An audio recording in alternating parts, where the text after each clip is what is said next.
मंगलम गोत्रमोगणी मंगलम कुंदी कुंद्यायो जीनि धर्मोस्तु मंगलम सर्व मंगल मांगल्यम सर्वकल्याणकारिकम प्रधानम सर्वधर्माणां जैनं जयतु शासिनं जैनं जयतु शासिनं जैनं जयतु शासिनं।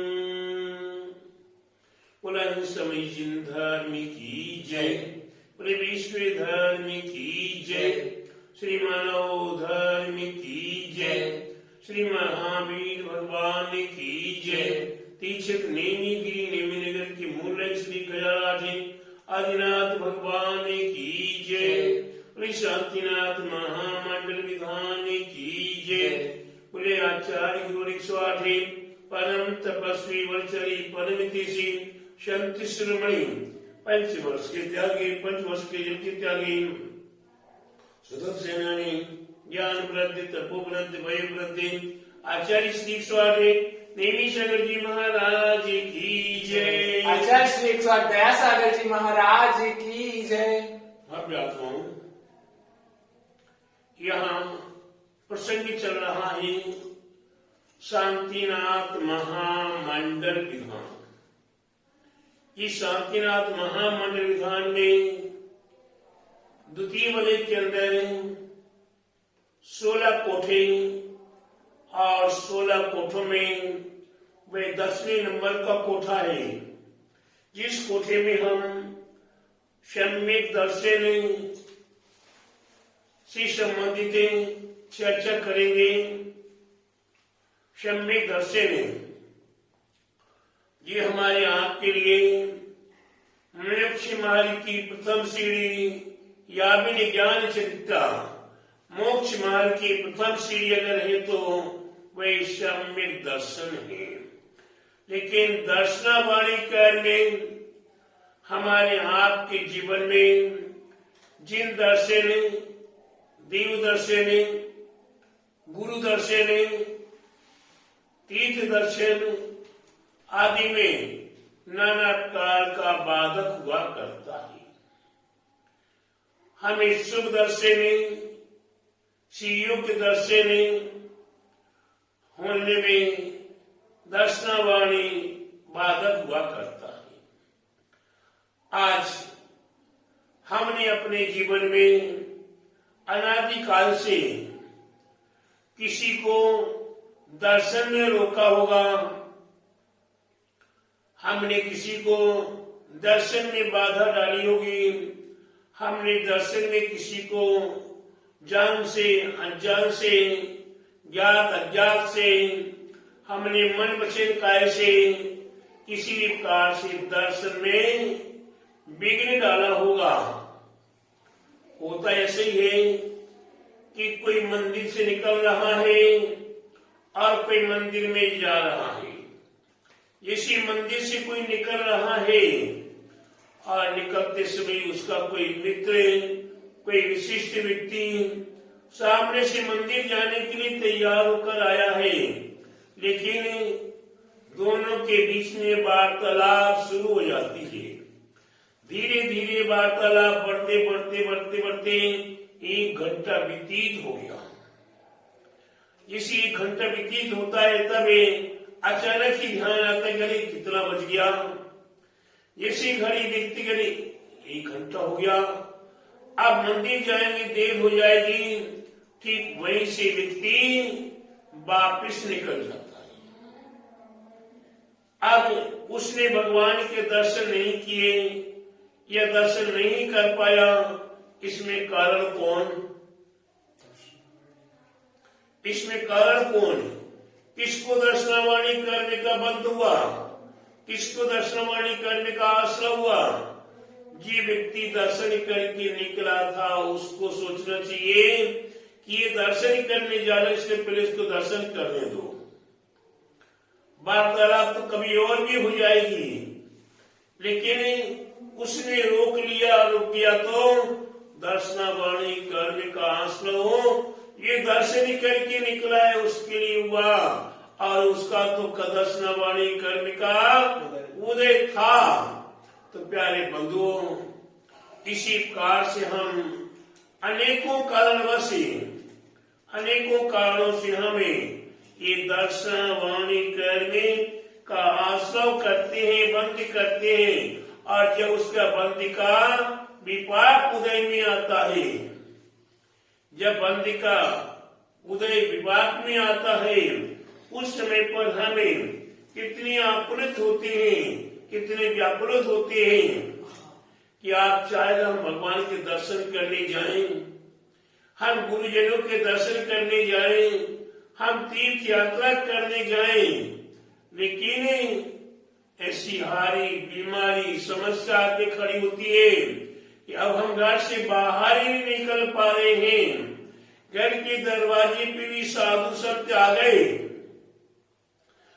पुण्य योग से विधान अनुष्ठान के उपरांत रथ विहार हो रहा है। उसमें जिनेन्द्र भगवान की मूर्ति भी हमारे घर के सामने आ गई, लेकिन हमारा दर्शन वाणी कर्म का उदय इतना तीव्र है, इतना तीव्र है कि हमें उठकर घर से बाहर भी निकल के भगवान का देवसाद गुरु का दर्शन नहीं कर पा रहे हैं।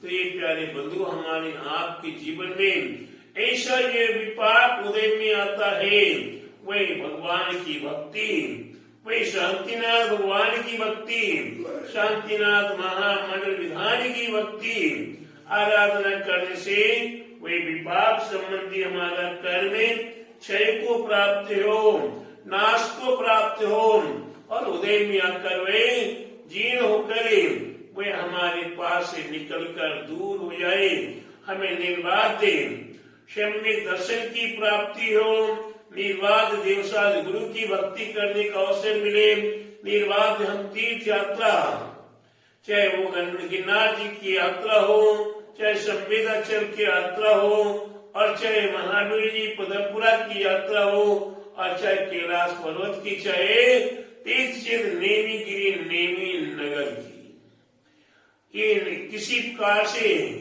हम दर्शन नहीं कर पा रहे, माने हमारे दर्शन वाणी कर्म का उदय है। मान लीजिए उदाहरण के रूप में तीक्षेत्र नेमीगिरी नेमी नगर है, या कोई नगर स्थायी कोई साधु संत अपने नगर में भी कहीं कोई क्षेत्र आदि बनवाते हैं, और क्षेत्र बन जाता है तो सबसे ज्यादा अंधकार है, सबसे ज्यादा अंधकार है, दिया तले अंधेरा हुआ करता है। कहा? दिया तले अंधेरा हुआ करता है। स्थानीय व्यक्तियों को उस क्षेत्र के प्रति न लगाव होता है, न भक्ति करने की भावना होती है। उस क्षेत्र को एक कार से नकार समझ के भाव बना लेते हैं। ऐसी नकार भाव चाहे हजारों यात्राएं कर लो, चाहे हजारों यात्राएं कर लो, चाहे हजारों विधि विधान कर लो, और चाहे हजारों पूजाएं कर लो, और चाहे हजारों पंच कल्याण कर लो, और चाहे हजारों साधु संतों की सेवा कर दो, लेकिन अगर कहीं एक का अनादर कर दिया, क्या एक क्षेत्र का अनादर कर दिया, तो आपका सारा किया कराया गोड़े गोबर हो जाएगा। वे आपके जीवन को उन्नत बनाने में कारण नहीं बन सकता है। चाहे वो साधु हो, चाहे त्यागी व्यक्ति हो, चाहे वो दिखाने में कोई भी हो। सफेद साड़ी पहनने से नहीं बड़े हो जाते हैं, धोती दुपट्टा पहनने से साधु संत नहीं हो जाते हैं, नग्न हो जाने से साधु संत नहीं हो जाते हैं, जब तक मन का मेल नहीं निकालोगे। क्या? जब तक मन का मेल नहीं निकालोगे, तब तक सम्यक दर्शन की प्राप्ति संभव नहीं है। ये मिथ्या बहुत बड़ा खतरनाक है। ये मिथ्या दर्शन, मिथ्या ज्ञान है, मिथ्या चारित्र, इतना गहरा है कि हम केवल मात्र भेष से आज पूजनीय हो गए। मैं भी दिगंबर हूँ, नग्न हूँ। अहम आ गया कि मैं तो आचार्य बन गया हूँ। मेरे से सामने से भी छोटे हैं, लेकिन नहीं प्यारे बंधुओं, बड़ा हुआ तो क्या हुआ? जैसे पेड़ खजूर पंछी को छाया नहीं, फल लागे अति दूर। बड़ा हुआ तो क्या हुआ? जैसे पेड़ खजूर चढ़े तो फल चखे और गिरे तो चकनाचूर। प्यारे बंधुओं, ध्यान देने की बात है। हम भेष से तो बड़े हो गए, पद में बड़े हो गए, लेकिन अंतरंग में अगर अपनी ओर एक बार झांक कर देख ले, हमने पर की ओर तो झांक झांक के छिद्रान्वेषी बन गए। क्या होगा? छिद्रान्वेषी बन गए। दूसरों के दोष देख रहे हैं, उसमें क्या क्या दोष है, उसने क्या क्या किया, उसने कहां कहां गलती कर रहा है, उसका तो दूसरे को तो हम देख रहे हैं, लेकिन अपना कौन देखे? अपना देखने के लिए आंखें काम नहीं करती हैं। अपना चेहरा देखने के लिए दर्पण की आवश्यकता हुआ करती है। अपने चेहरे पर कहाँ काला है, कहाँ पीला है, कहाँ गंदगी है, वैसा अपने आप दिखाई नहीं दे रहा है। अगर अपना चेहरा भी देखना है, अपने चेहरे का अवलोकन करना है, हमें दर्पण की आवश्यकता। दर्पण कौन है? दर्पण कौन है? हमें केवल चेहरा नहीं, अपने अंतरंग के पापों को देखना है, अंतरंग की मलिनता को देखना है। तो हमें देवसाद गुरु का सहारा लेकर हमें अपने अंदर झांकना है। भगवान की मूर्ति को देखिए।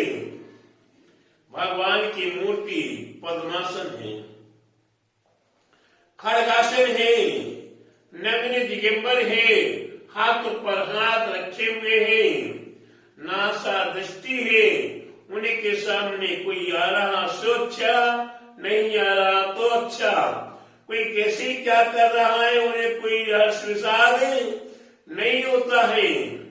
और ऐसे वर्तमान को देखकर हमें अपने आप को देखना कि हम भी तो ऐसे ही हैं, हम भी तो ऐसे ही हैं। जब वह हमारे आचार्य कहते हैं, एक शेर कर्ण से गधों के साथ सम्मिलित हो गया। किसके साथ सम्मिलित हो गया? गधों के साथ सम्मिलित हो गया। वह अपने आप को गधाई मानने लगा। धीरे धीरे एक दिन ऐसा योग बनता है, निमित्त बनता है कि वह गधों के साथ चलने वाला शेर एक नदी किनारे के पास पहुंचता है पानी पीने के लिए, और सामने उस पार जंगल लगा हुआ है। उस जंगल के अंदर एक स्वाभाविक शेर, असली शेर, जो शेर पानी पीने के लिए आया हुआ, उसकी निगाह सामने गधों पर पड़ती है। और गधों के बीच में रह रहा कौन? शेर। उस शेर पर भी निगाह पड़ जाती है। निगाह पड़ते विचार करता करे, मेरा शेर भाई, मेरा शेर भाई क्या हो रहा है गधों के साथ? अरे ये क्या हुआ? धोबी चलाता हुआ लिया करा रहा है और ये गधों के साथ चल रहा। अरे एक बार उसे बताओ तो सही। अरे वनराज, अरे शेर, तो एक बार अपने आप को पानी के अंदर अपना चेहरा तो देखे। क्या कह रहे? एक बार अपना चेहरा पानी के अंदर तो देखे, तू कौन है? और इसके उपरांत तू एक बार दहाड़ तो लगा, अपनी दहाड़ लगाना क्यों भूल गई?